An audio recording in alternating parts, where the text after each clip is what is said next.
Welcome to Talk Truly, a podcast by Truly Effortless Events and myself, Ed Calais. We are going to talk truly today with Trey Williams with PRIMERICA.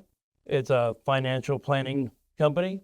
And, to get this started, Trey, I just want to learn a little bit about you, where you were born, where you live, all that, your social security number maybe. Right. And your signature, please, on this piece of paper right here. Of course. Tell me a little bit about yourself. Yeah, absolutely. So originally from Atlanta, Georgia. That's where my family has been since mid 1700s. So been around there for a long time. Wow. Yeah.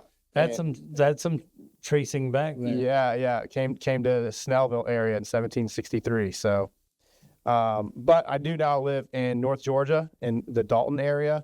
We've lived there now on and off since 2008, and that's where we're at.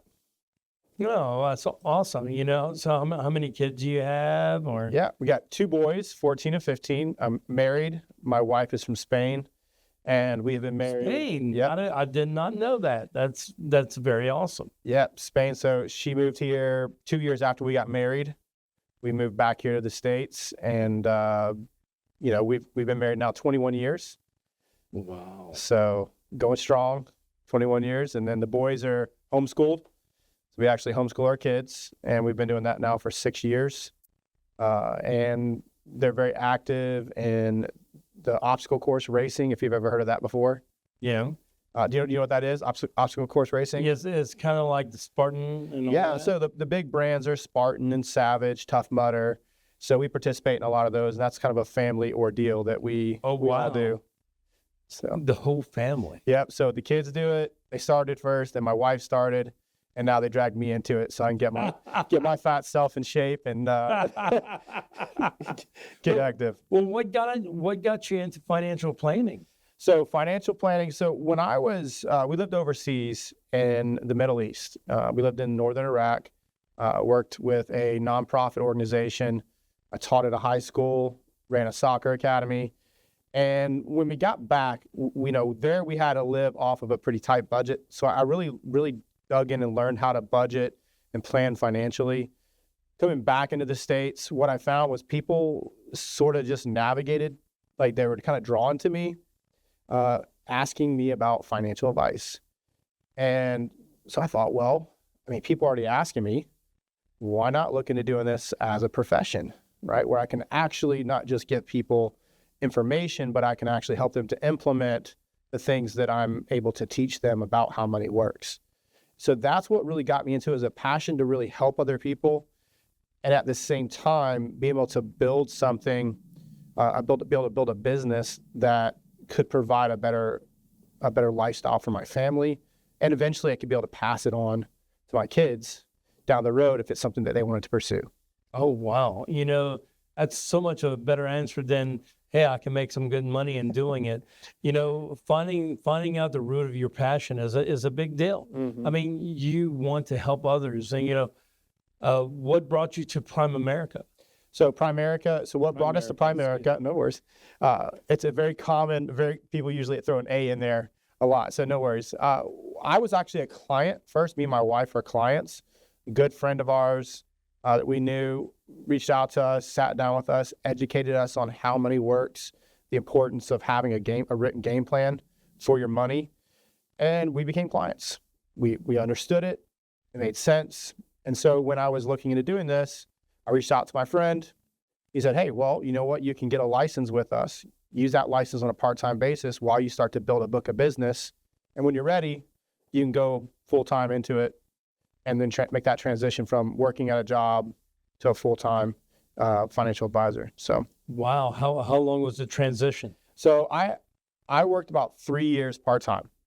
So 3 years building that book of business, had some other life circumstances that made it go longer than I originally wanted, but had to caregive move my parents from Atlanta, caregive for my parents, my dad. And then once he passed in 2022, I was really able to move away from the caregiving because my mom's a little more independent, and I was able to really focus on building our business.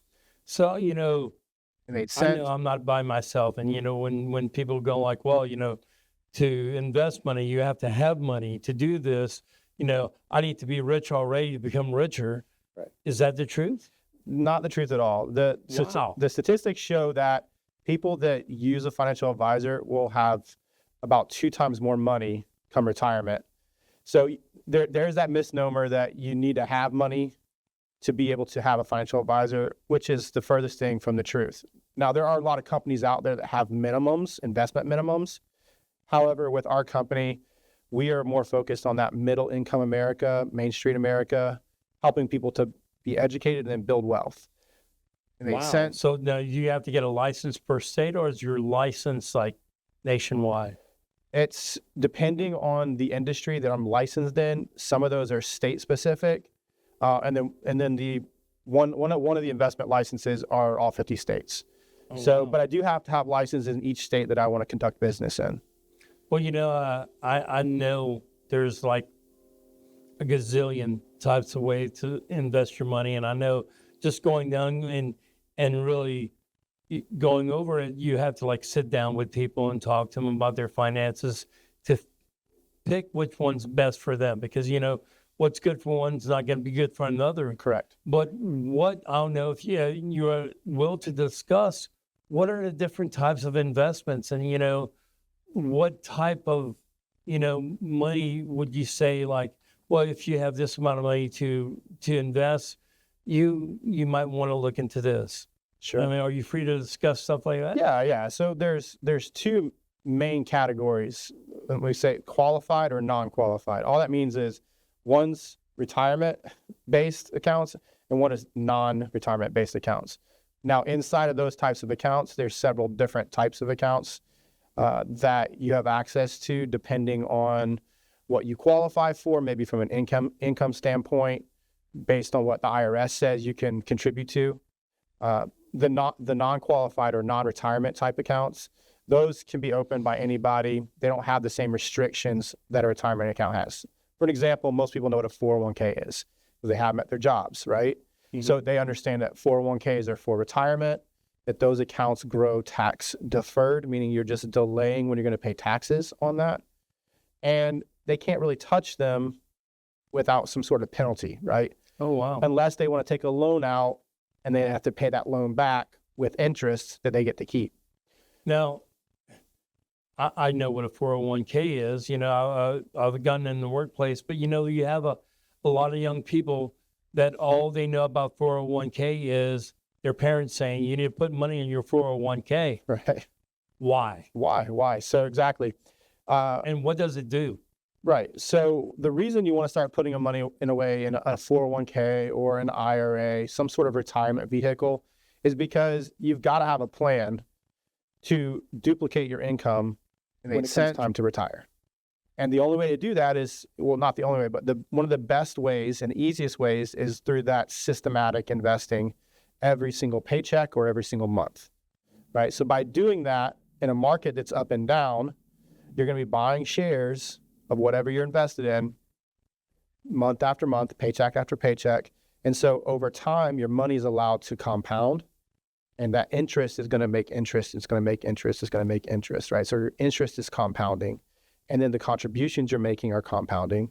So over time, right, it's not a matter of timing the market, trying to figure out when's the best time to buy or the best time to sell. It's about time in the market, because nobody knows what it's going to happen in the market. So that long-term investment strategy for most people is a great strategy to do, to build up wealth so that at retirement, they have enough money to duplicate their income so they can continue the same lifestyle that they're accustomed to without having to continue to work.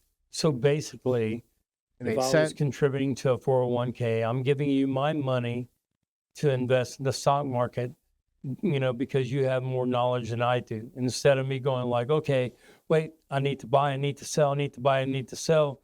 So you're basically leaving it to the pros, and you don't have to worry about it. Just park your money there and let it do what it's supposed to do. Correct. In a long-term investment strategy, correct. There's different strategies that you can implement.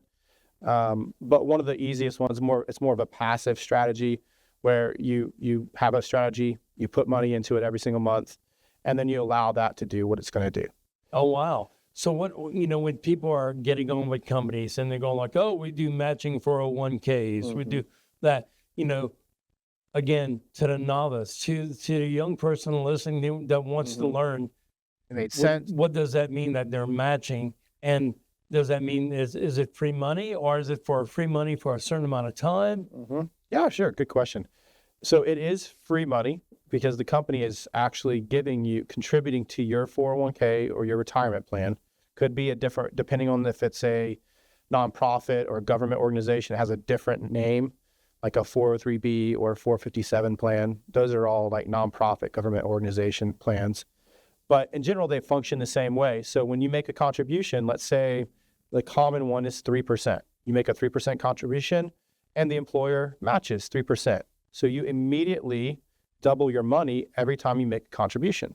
Oh, wow. Okay. But most of those plans work in such a way that the employer wants you to stick around for a certain period of time before the money they're giving you is 100% yours. Now, what is that called? It needs to mature? To vest. To vest. Okay. Yeah. So once that money is vested, it's 100% yours. And it's different from company to company.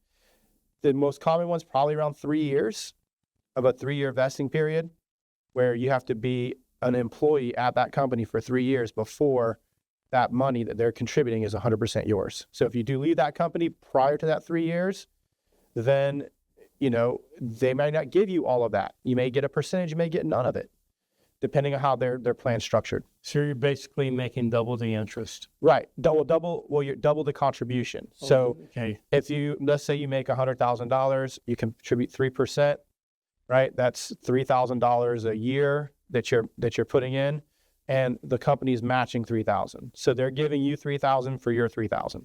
But the interest off that $6,000 is completely yours. Well, after it's vested, correct. Wow. Correct. That is wild. If you're young and you're looking to start your future, I guess the earlier you start, the better. Absolutely. I mean, would you do something more than what a company? Would you just go like, well, I'm going to wait till I get on with a company, or would you do both? Both are good, because having money inside of a job, but also having money outside of a job, those are both great things to have, because you can do both. You're not restricted to do one or the other. You can do both. And so having your money in multiple places working for you long term is a very beneficial thing to do. Wow. Now, what's another way that you would suggest for, Joe public, just to go like, okay, I want to start investing into my future. I know there's like a ton of ways. What are different types? Right. So different types of retirement accounts that are available. And the most common outside of your job is an IRA or a Roth IRA. So you have a traditional IRA, or you have a Roth IRA. What does that stand for? So traditional IRA is a type of investment just like the 401k, where you're putting money, pre-tax dollars, into an investment. It grows tax deferred. And then when you hit retirement and you start making withdrawals of that account, then you pay taxes at whatever tax bracket you are on 100% of the money you're taking out. In a Roth IRA, that you put money post-tax. So you've already paid taxes, that money's hit your checking account, and now you make an investment into that retirement account. That money now grows tax-free. Oh, wow. And when you hit retirement and you start making withdrawals from that account, it's 100% tax-free. All of the growth that you've had over the 20, 30, 40 years, however long you've been investing into that account, is now tax-free money in retirement. While so a traditional one, you pay tax on what you put in, you pay tax on the investment. On the interest. Yeah, on the growth. Okay. On a Roth, It made sense. you pay tax up front for just what you put in, Mm-hmm. let it grow, and you don't have to worry about it. Correct. So I liken it to either you want to pay tax on the seed that you're planting, or do you want to pay tax on the oak tree that it's grown into? Oh, that's a good analogy. Yeah.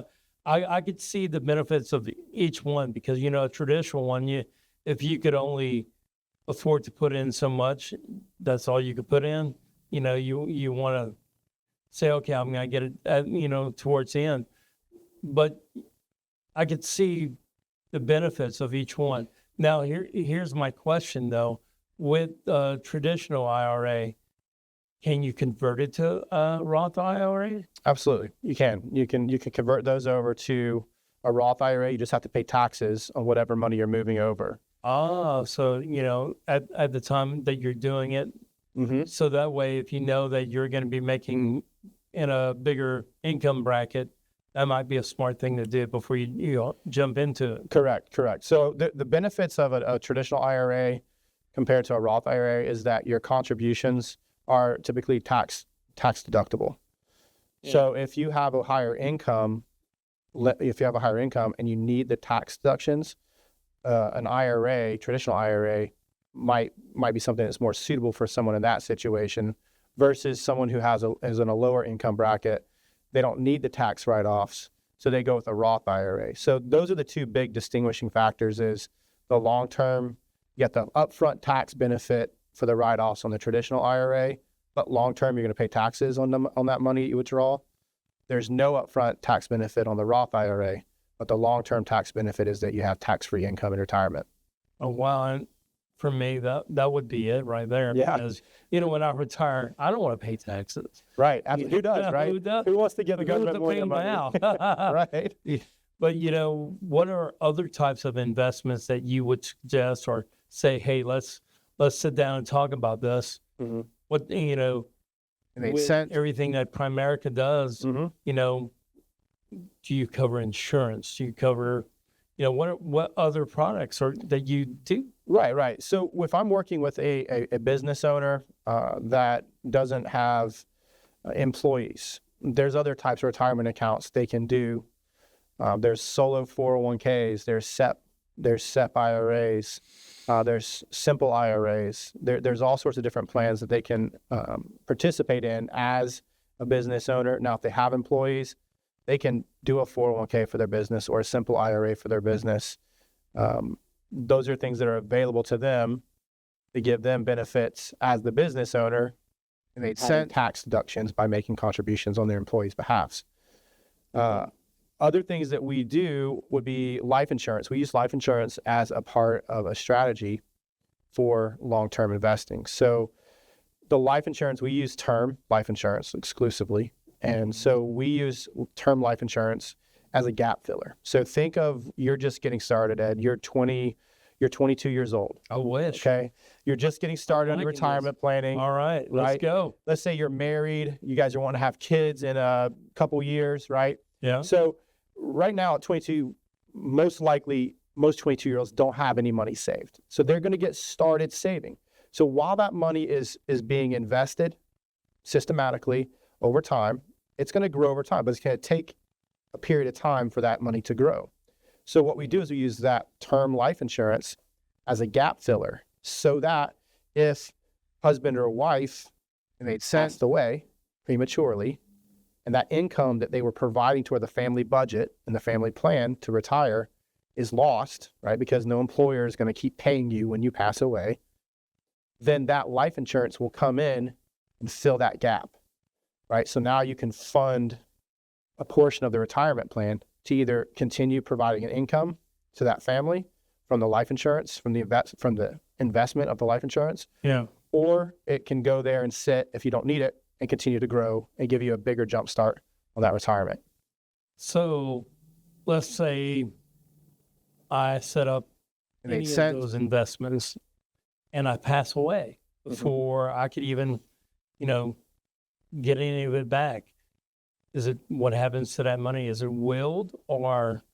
So depending on how you have it set up, there's typically a beneficiary, right? So that would pass on to whoever that client designates as a beneficiary. Even in the 401k? Correct. Yeah, it's going to go 401k plans, Wow. any type of retirement plan. They typically have a beneficiary that you can set up, and that will pass on to the next person.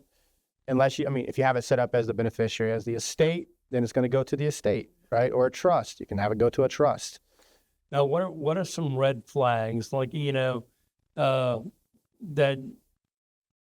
I guess, one, that it might not be the right time, or two, that you run into that, go like, wait, It made sense. we can't do this. Right.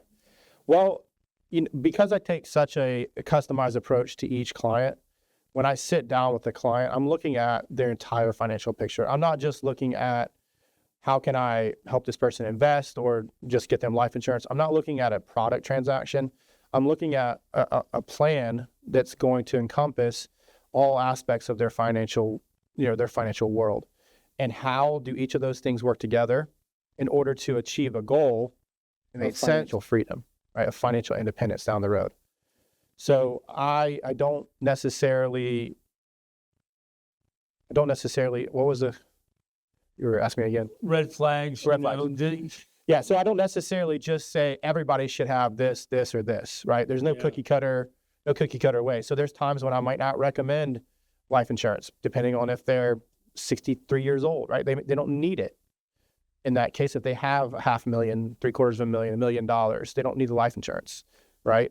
So are you saying that like if someone's not insurable, right, it might be smarter to just dump money into investments? Correct. So that way that can act as somewhat of an insurance policy? Right. It's not the same. You don't have the same benefit, the gap in value, right? Because it's going to take time for your investments to build up. Yeah. Give you that insurance benefit. However, investments are, when I'm building a financial house, investments are the third floor, right? So as you build a financial house, you got to go from the foundation to the frame to the roof, first floor, second floor, third floor.